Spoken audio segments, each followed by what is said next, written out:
So our next speaker will be Dr. Riya Boyd, who will present Snapshots for Social Justice, Social Media for Advocacy. Dr. Boyd is a Commonwealth Fund Mongan Minority Health Policy Fellow at Harvard School of Public Health.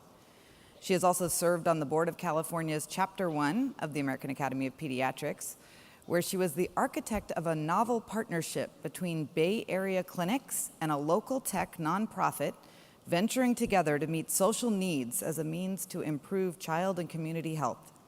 Dr. Boyd is a member of the American Academy of Pediatrics Executive Committee on Communications and Media, and it's a great pleasure to welcome her here. Dr. Boyd.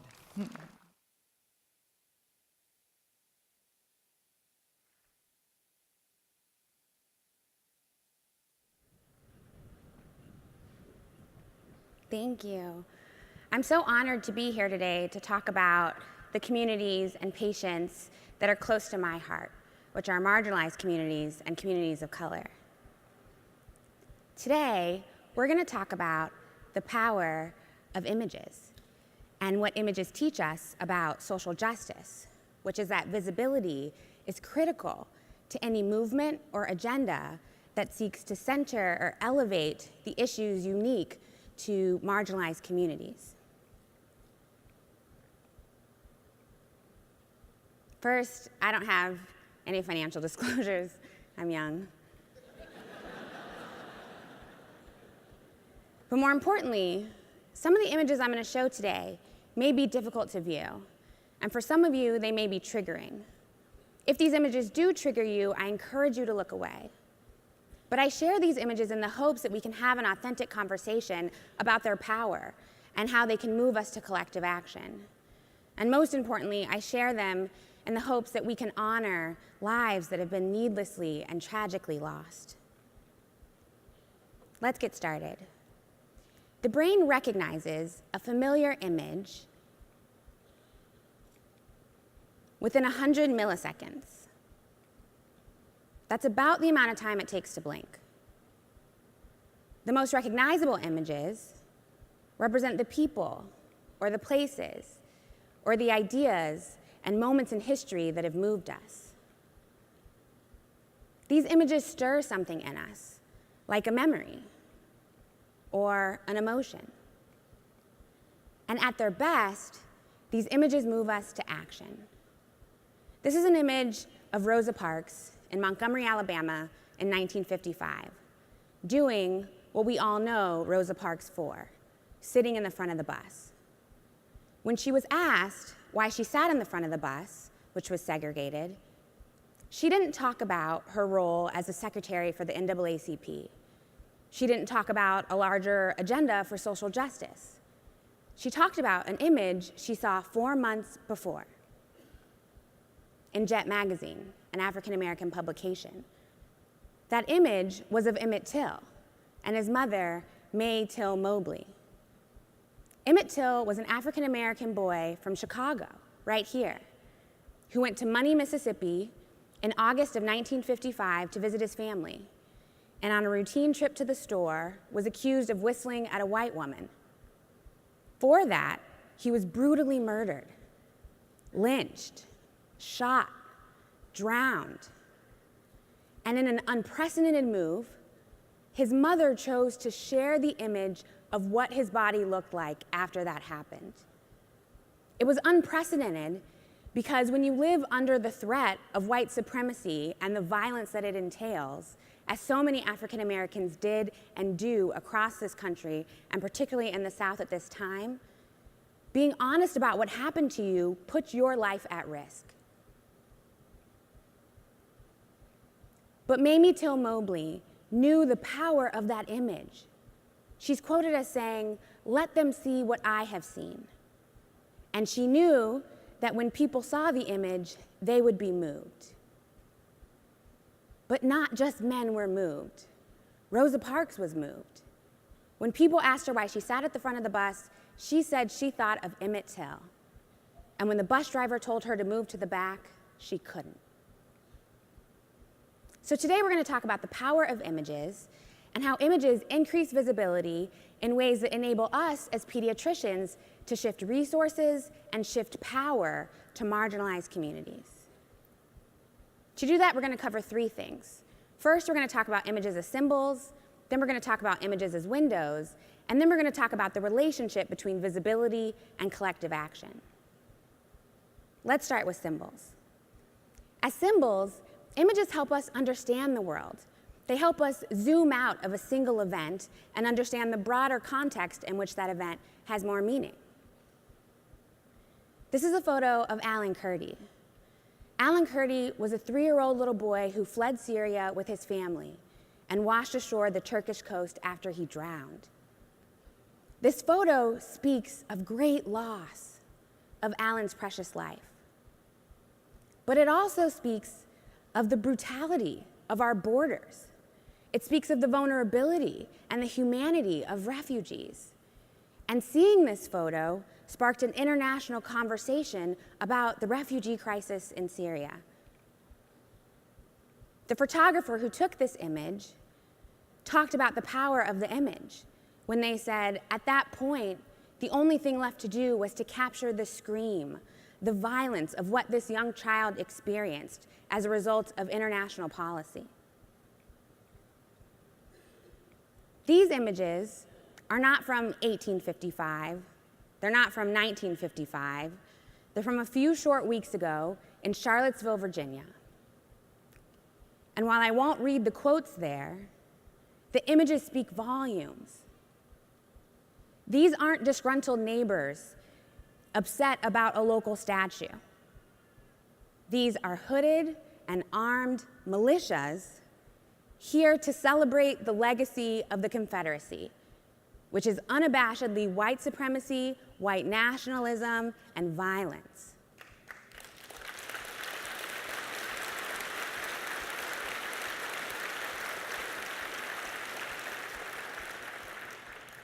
These images moved people and have moved our organization as the AAP to be aggressive and intentional about how we talk about and how we address racism in our organizations and in our daily lives. So symbols can act as an abstraction. They allow us to zoom out to understand a larger problem through an individual experience. But they also act as windows. As windows, images move us beyond our own lived experience and give us a glimpse into the lived experience of someone else. So you need not be in Baltimore in 2015 after the murder of Freddie Gray to witness what it might feel like to be an African-American male living in a police state. This is the cover of Time magazine that captured an army, basically, of armed police chasing down a single male. This is a photo you may not have seen, but it's also from a few short weeks ago, outside the Twin Cities in Minnesota. It depicts 4 Muslim women praying outside the Dar al-Farouk Islamic Center. The reason they were praying outside was because their center was bombed during morning prayer. That mosque bombing wasn't picked up by national news outlets. It wasn't denounced by our president as a terrorist attack or as Islamophobia and how dangerous it is. And so many of us didn't see these images. So as we talk about the power of images that we do see, we also have to think about the power of the images we don't see and who is silenced by their exclusion from our own visibility. As an advocate who works on behalf of American Islamic Relations said, silence on behalf of public officials only serves to power Islamophobia and broader hatred. So as windows, images offer us proximity, an emotional closeness to a subject that we might not actually have experienced. In doing that, they offer us an opportunity for empathy, or as Brene Brown, the researcher, says, to feel with other people instead of simply for other people. Together, as symbols and as windows, images offer us a way to make sense of the world and to have empathy for other people.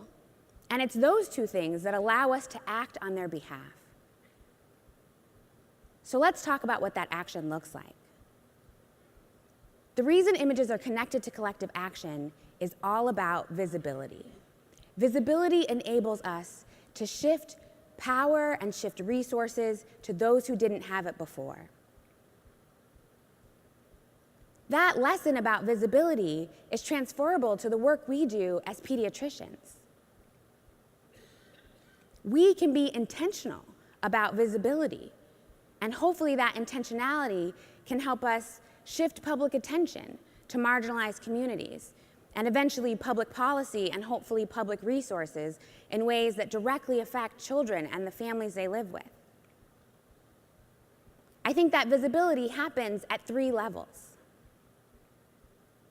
First, at the institutional level, in our workplace, in the schools our kids go to, in our public agencies, we have to think about what it means to center the marginalized, which does not simply mean putting brown faces on the front of our websites or on our marketing materials.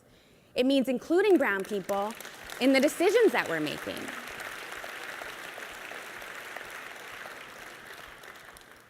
We need to think about the hierarchies on which our institutions are built and who those hierarchies have historically and continue to exclude. Realigning those hierarchies to include more broad voices in the decision-making capacity of our organizations is what visibility requires. And finally, why there is a lot of interest in naming the problem and talking about diversity and inclusion, equity, right? We also need to fund the solution. We don't need standalone centers that talk about problems that aren't directly a part of the actual operation of our organizations.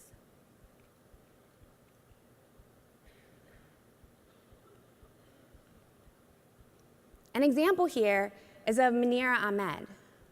Manera is a Muslim American woman whose likeness was used in posters in the Women's March. When asked what her image meant to her in this photo, she said it meant the duality of her identity, that she was a Muslim and she's American and she's always both. But the image does more than that. This image speaks about what Americans look like. It says something about what patriotism is. And at an institutional level, they didn't just use her face on the poster. Muslim women planned the Women's March. They spoke at the Women's March. They were prominently featured throughout the decision-making process for the whole event. And I think it's a good example of how we can use faces but also voices to empower groups who have previously been marginalized.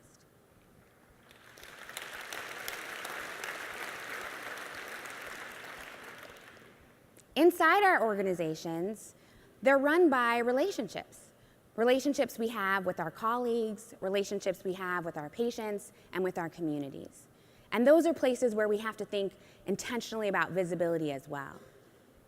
As pediatricians, we should think of our offices as safe spaces for marginalized communities. If you perhaps don't have sanctuary status in your city, what are ways you can make undocumented immigrants, for example, feel more comfortable in coming to seek care with you? We also have to think about what it means to specifically choose empathy, to feel with somebody instead of simply feeling for their situation. If you put too much distance between you and the other person, it's difficult to work with them to solve the problem.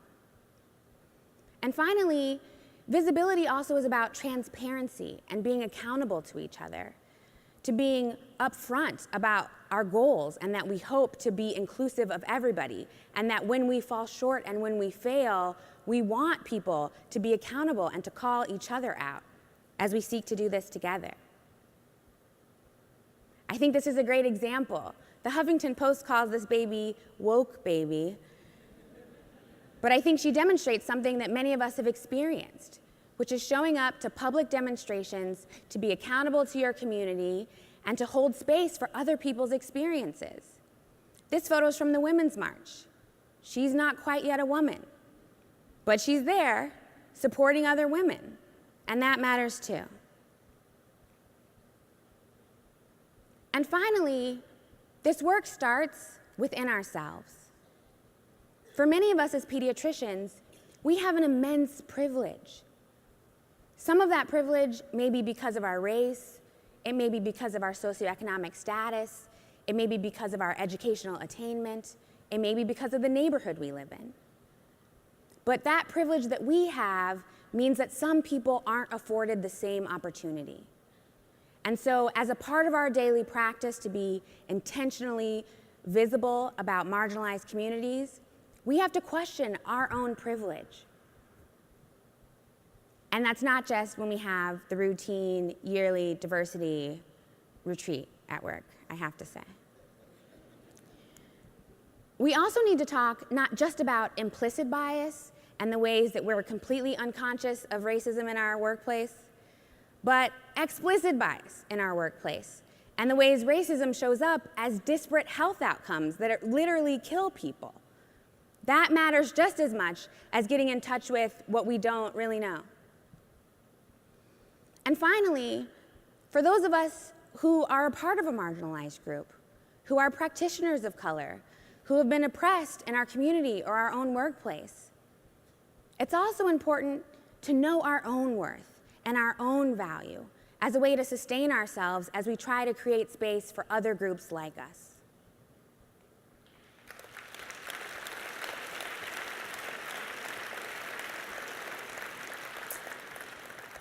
An example here is also from a few short weeks ago in Boston at the Red Sox game.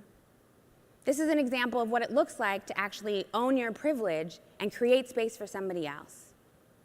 Had an African American or a Hispanic American hung this poster, it might not have been as well received. But using their privilege, their access to tickets to the game, and their race, they can make a comment about racism that's meaningful to other people and powerful and increases the visibility of this issue. So in closing, I think ultimately equity and work on diversity and inclusion can't simply be layered on top of existing structures and systems and organizations and relationships that were already pre-designed to make some people and some communities invisible. It doesn't work like that.